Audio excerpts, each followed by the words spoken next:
Philly B. Thank you guys. Welcome back, folks, to the CC Zone. It is episode 5, season 1. I am Brinkles, joined by Hiccup and Elsa, and the mid laner for the collective, Philly B. Thank you guys for joining us.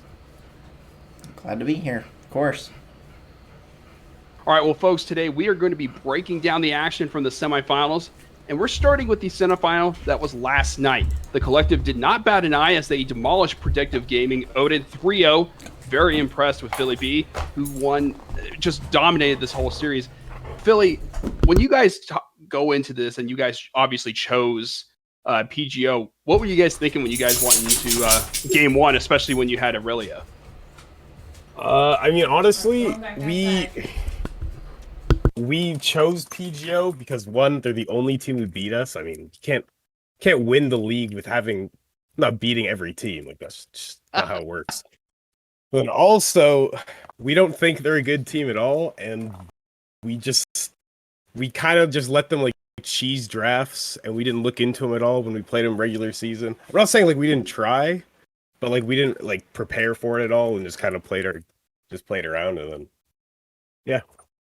Well, Elsa, you guys were calling the game last night, and what stood out to you the most with game one?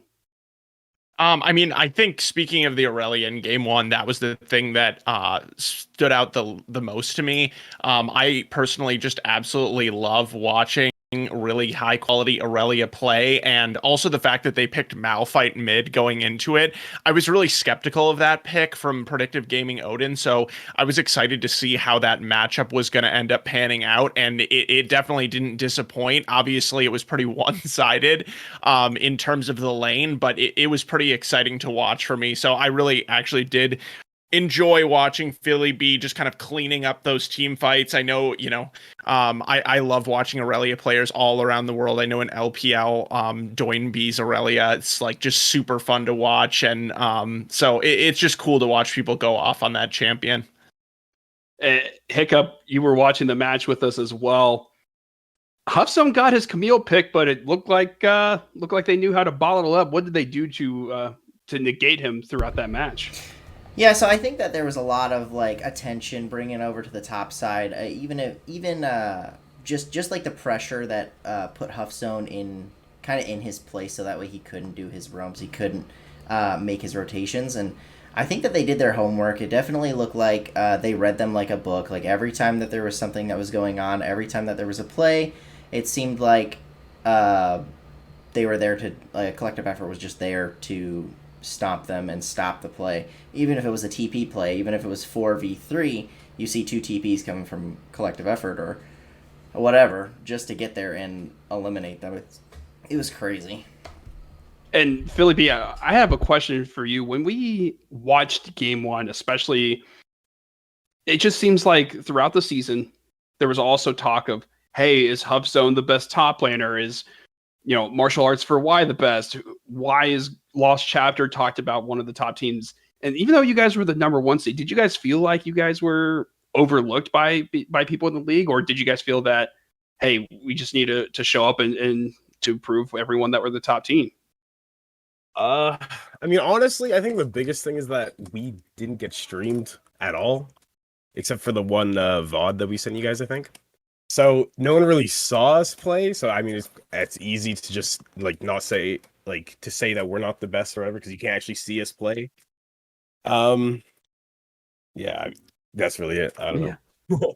And actually, what was it like talking with your teammates? Because I know, as you guys were saying, like, hey, we chose PGO. We knew what we wanted to face. What was it like with you and your teammates knowing that, hey, this is the game plan. Like, this is what we want to do and improve the rest of the league wrong? Well, basically, I asked everyone, I was like, do we want to ego or do we want to go for the free win? And then everyone said we'll ego on them, so we just went for PGO. Yeah.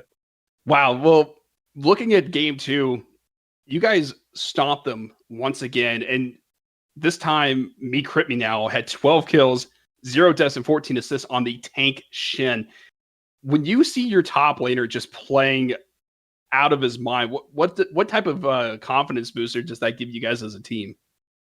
I mean, it feels great, and the best thing is we've never played Shen before. We just picked it. I mean, we like as a team, we don't really scrim that often, but we've never played Shen, and I think he told us the last time he played Shen was in season 4. So we just Wow. I think he'll be Wow. playing. Free rework. Yeah, I think he'll be playing Shen a little bit more often because that looked really good. yeah. So Elsa, when you see the top lane go deathless, and you see the ADC go deathless with 8 kills, 0 deaths, and 10 assists on a Jinx, how demoralizing is that for PGO to know that there's 2 different lanes that are just on fire?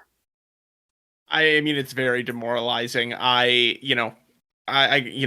Huffzone, he's my boy and everything. I gotta love him, but I gotta say, like, he just griefed that game. To be honest, like, full credit to me, crit you now on the Shen. He did play really well, but we got to remember that Huffzone literally got taunted under the turret like right away, pretty early into the game, just feeding a free kill, and then at that point, like with the Singed pick, I feel like that's a pick that if you don't start to accelerate yourself in the early game, you're never going to have lane pressure, especially against something like a Shen. And yeah, he just continued to fall farther and farther behind. Huffstone was playing just really overly aggressive, in my opinion, just kind of like he had something to prove, but just wasn't able to do that on the Singed pick.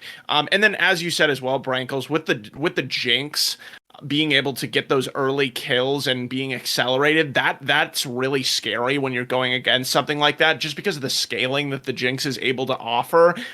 There's always kind of that safety net for collective effort as the game goes on. And not to mention, Philly B was playing the Corki as well. So with that double 80 carry composition, when the Shen is becoming this unkillable kind of frontline raining terror into the back line of PGO and also getting some great Stand Uniteds off. There's a pretty large margin for error for collective effort and to still be able to come out on top, and they delivered on that and then some. Hiccup, when you see the Singed drafted, do you feel that that was a misstep by PGO clearly needing possibly a carry? Because, correct me if I'm wrong, Philly B, but you guys played an aggressive style. You guys constantly allowed, for example, the Soraka to be left out there, and you guys gave her a bunch of shields, jumped on top of her, and you guys set that all up. So Hiccup, do you feel as though that they should have probably tried to match the aggression and not go for some of these safer picks? So the Singed pick, I wasn't really a big fan of it. It's doesn't seem like his kind of play style. It might be, but from what we've seen from him, it has never been. It's been more of like that team-oriented, dive in, do damage, do what I can do. But like a Singed pick to me, I just don't see how much it's going to actually help the team, especially with collective efforts, team comp. So personally, I don't think that that was the greatest of picks. Yeah,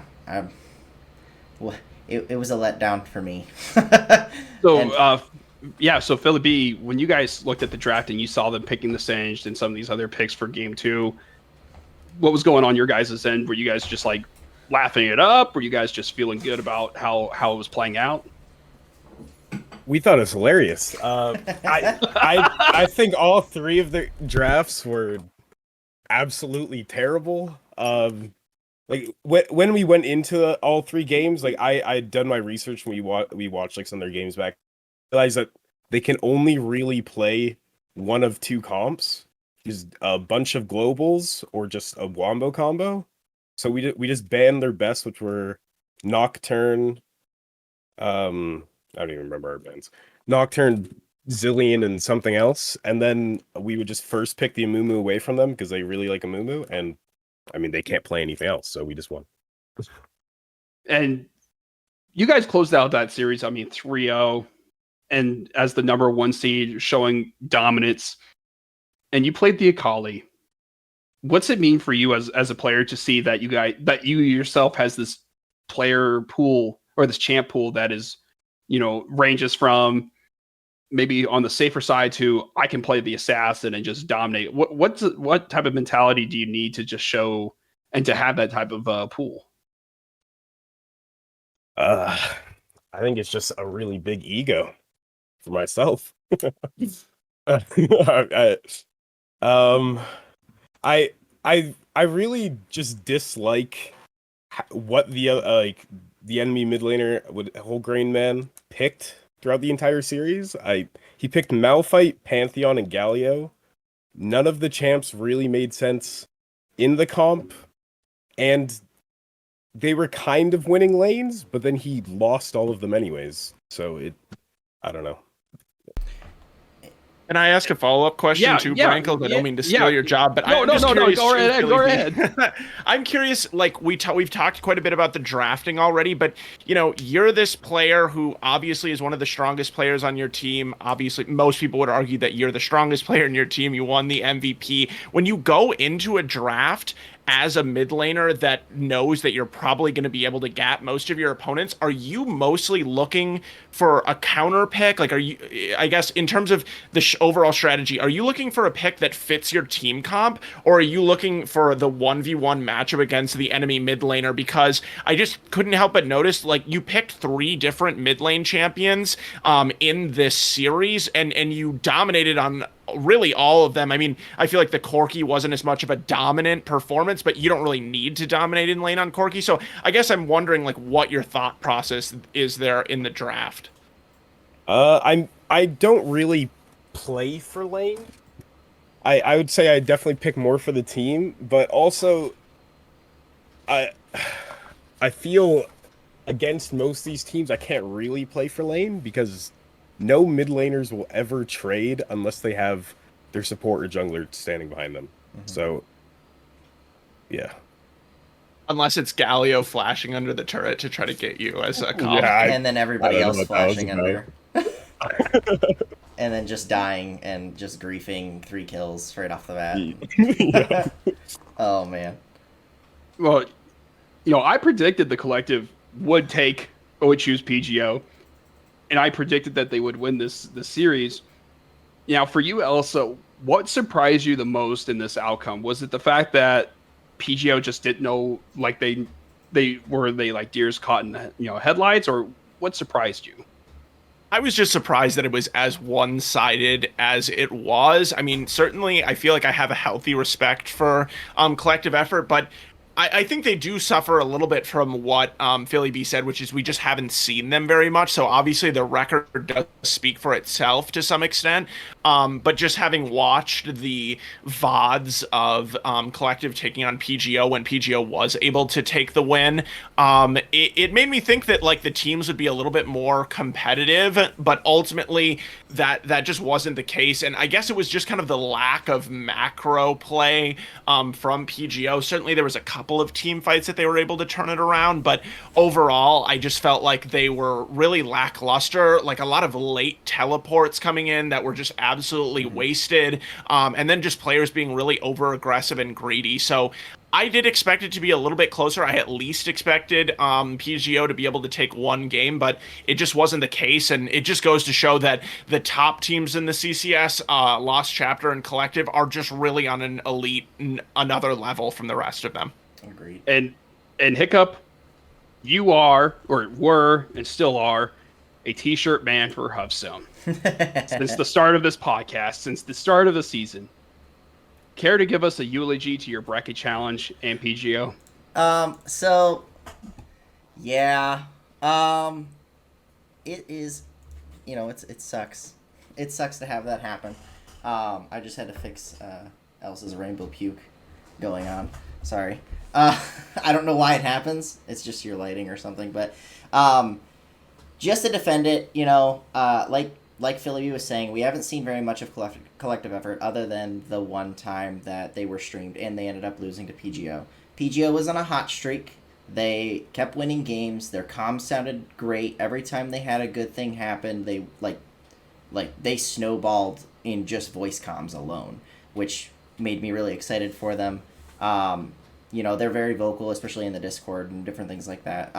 But more or less, like, going off of what I had seen, because I came in, I think, after the 4 weeks of the beginning, but going into what I had seen, I definitely thought that PGO would at least be able to put up a fight, but it looked like collective effort just was playing with their food. There was a lot of there was a lot of PGO desperate plays that were made, especially in the first 5 minutes of like game 3 or whatever. But there was just a lot of desperate like TP here, get here. We need to try to do something. We need to try to force something. Something needs to happen, and then it just blew up in their face. And it, like I said, a collective effort read them like a book and took it from them. So although PGO was my favorite to win, collective effort beat them, which makes them my favorite to win. So Philip B, when you, because we were looking at the Trash Talk part of Discord, and we saw what your top laner did. How funny was it for you to see that, and what's it mean to be able to throw shade and throw trash talk back to probably one of the biggest trash talkers in the league? Well, I was telling him to do it in all chat the whole series, but he didn't want to. I saw what you wrote. I saw you write Top Gap, by the way. I wanted to be talking the whole time, but they wanted to wait till I end the series. That's fine. Yeah, he put I think he put Fuffzone's like his top lane guide or something or whatever it was. Yeah, Tryndamere it was guide, pretty right? good. Or is it? Yeah, it's Tryndamere guide. Oh. I mean, honestly though, like I've been talking a lot of shit about PGO here, but I think I don't think they're as bad as they showed on like yesterday. I think that was probably an off series for them because it was kind of embarrassing. I don't know. They just did not look good at all any points, and I don't think they're actually that bad as a team. So Do you think that they drafted Weird to try to throw you off or try to throw off like your thought process going into it? Maybe I think that we prepped well enough. Like I expected most stuff. We actually I expected the Singed pick to come out. I knew he plays it, and I saw him like playing it a bit after the buffs and everything. So I figured that he might have it like just as a counter pick. I think in that comp it made no sense whatsoever. But and I also don't think we as a team played very well in that series either. I think PGO just shit the bed. Yeah, there were a couple team fights that did seem very questionable, but very Clown Fiesta, just yes, everyone 1 HP running in circles. Yeah. I mean, it happens.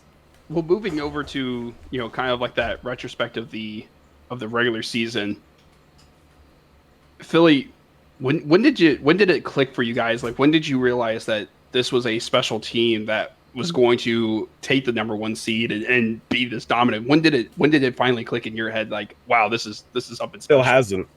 Still hasn't. Wow. I mean, okay, so we basically only play with each other inside of the league. We don't. We scrim probably 5 times the entire season, I would assume.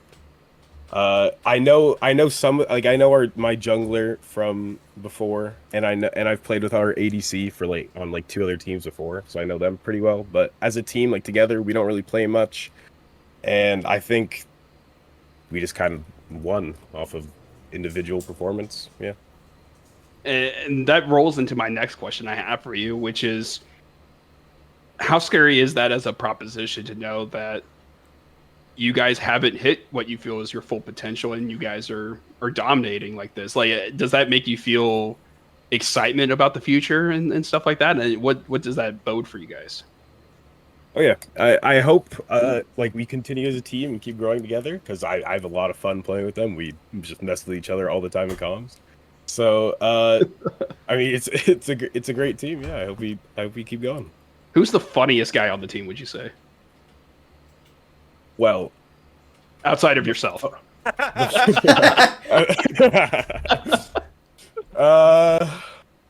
Funniest, I have to say, our support Cider, and I say we're all pretty funny when we're making fun of our jungler. So. Oh. Wow. All right. Well, that we roll into the next series and Lost Chapter, they take on Limitless Future, and Lost Chapter looked pretty good, getting a 3-0 series.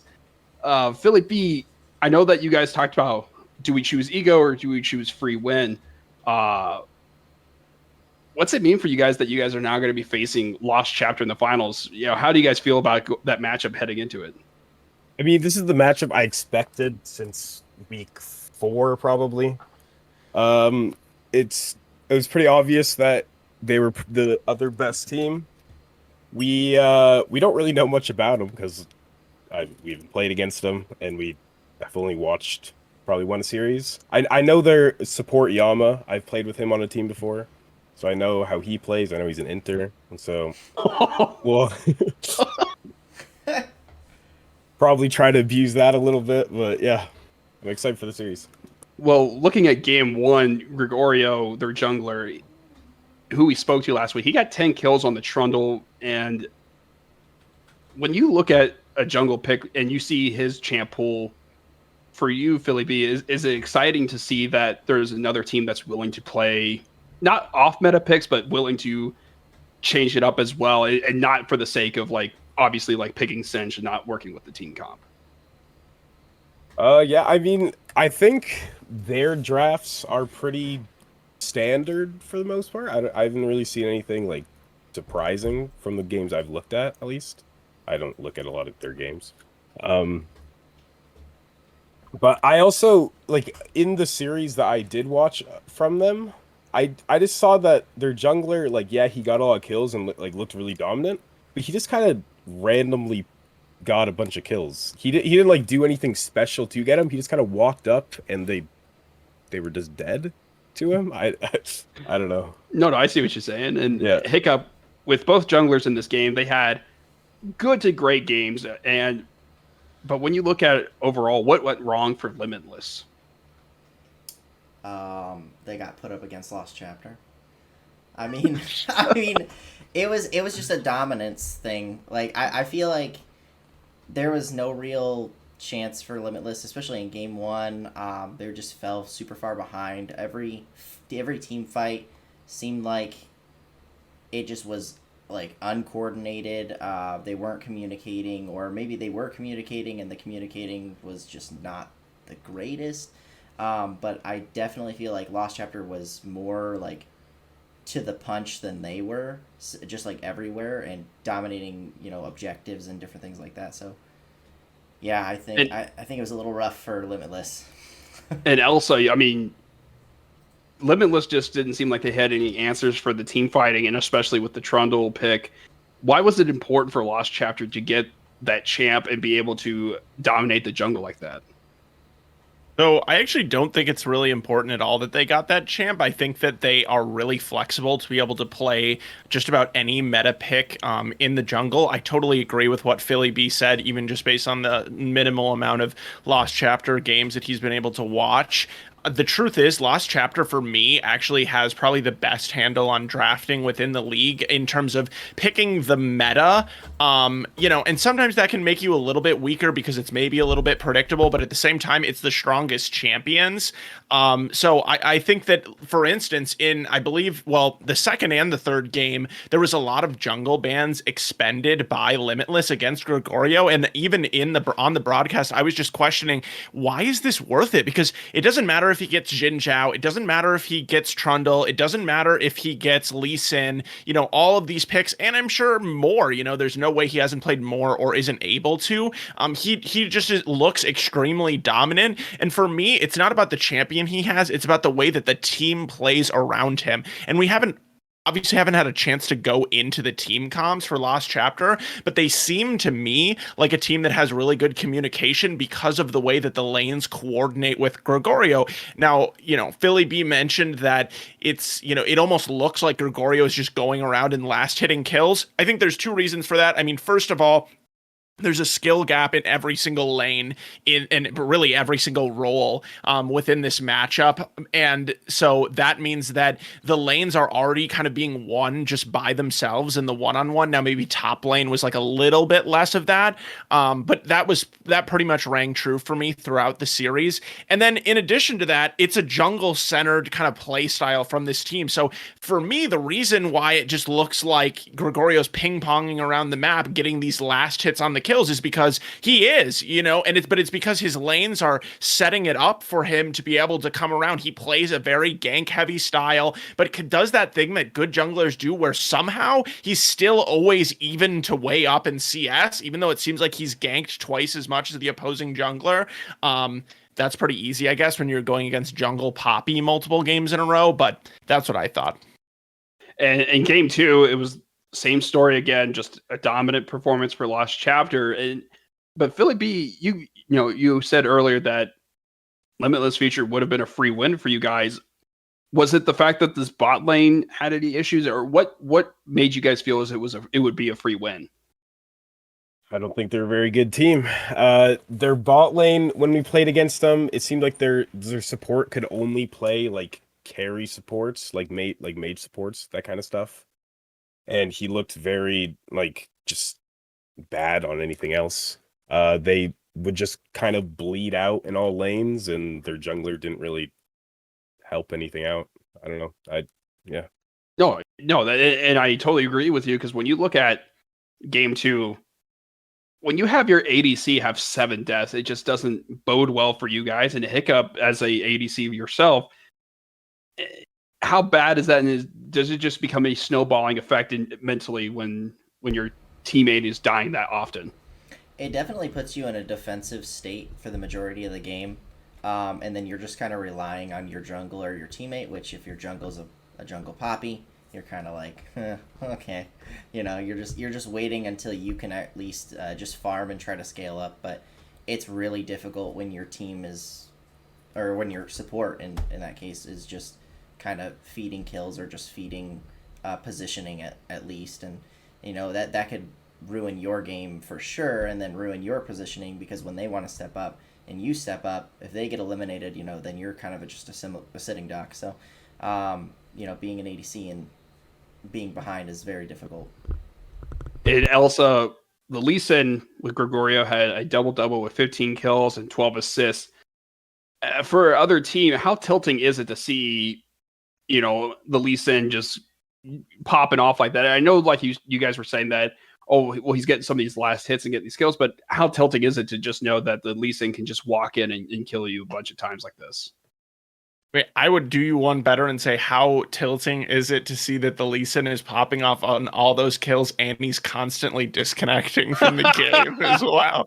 Because he was just like in and out. Like there was a lot of connection issues. Me and Rychains were just like having some casual chats basically at the certain point.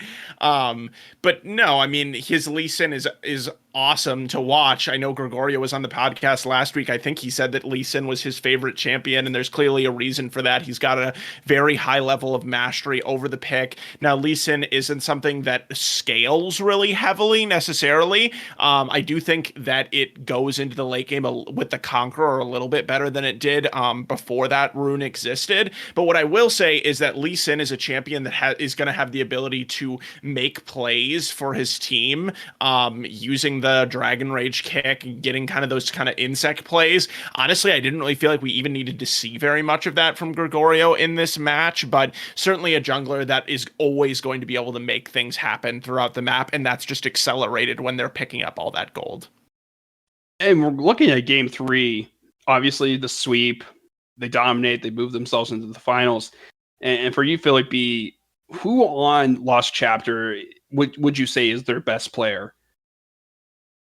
I'd probably say it's their jungler or their AD. I don't. The solo lanes don't really impress me very much. I think their top laner is probably their worst player. And mid laner, I mean, he's a support main. So, yeah.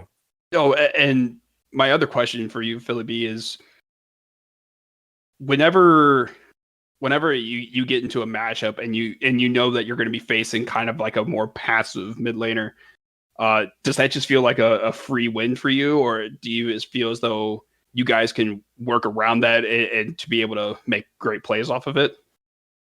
I just feel really bored. I just want someone to play the lane against me. Trade fights. Uh-huh. Yeah.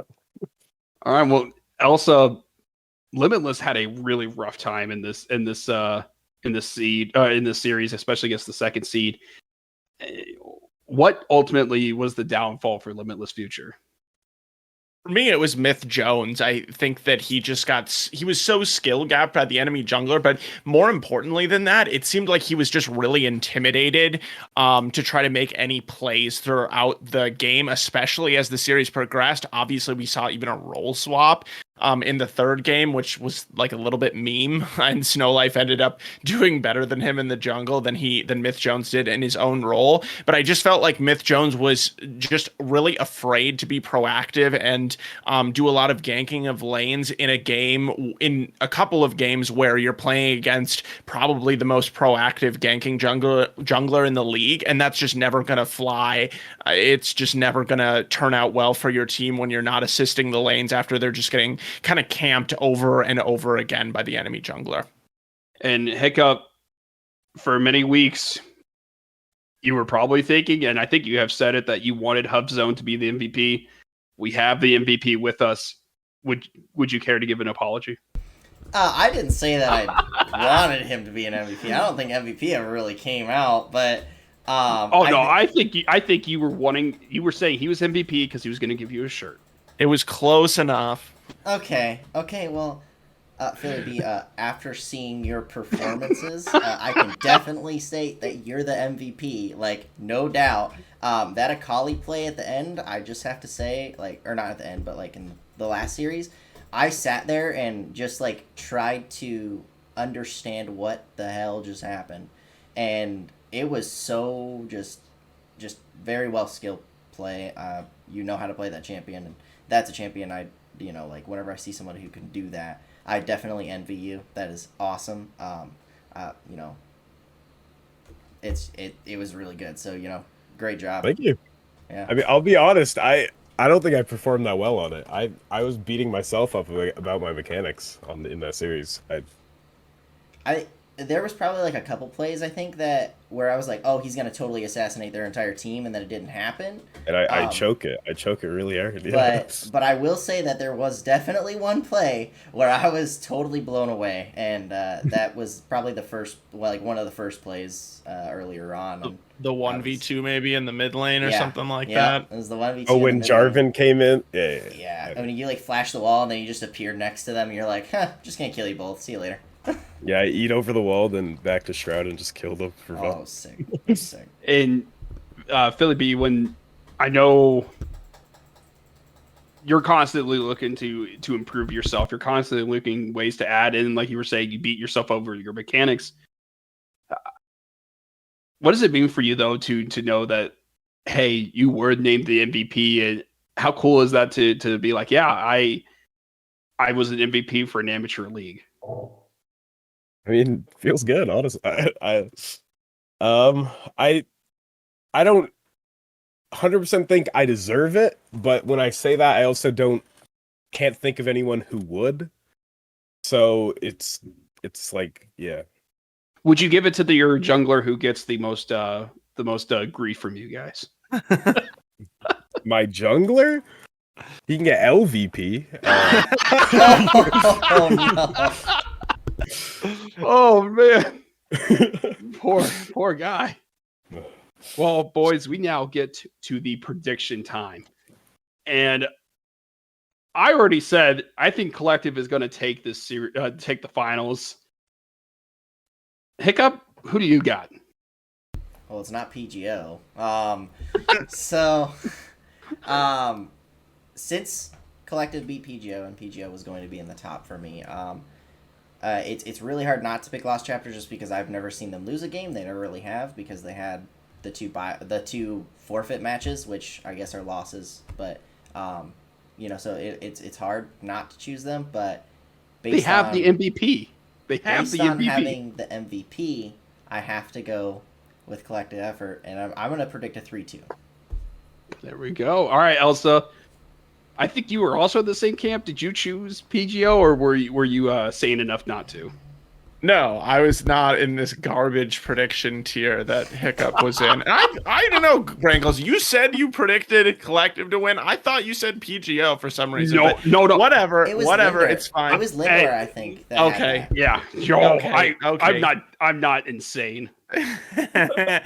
Well, I'm just gonna be the unpopular one here, I guess, considering our guest, and I'm gonna say Lost Chapter. But I will say that it's already been mentioned that we haven't seen these two teams go against each other, so it's kind of hard to stack them up in terms of where they lie 1v1. So we're kind of left to just kind of compare their performances against other teams and compare their performances in these dominant semifinal matches. So for me, on one side, you have Collective Effort. I believe that they have the individual talent gap in pretty much every lane. I think top lane's probably pretty even though I know that MeCrit now is a little bit of a lower elo player. It seems like he shines in competitive better than he maybe does in solo queue.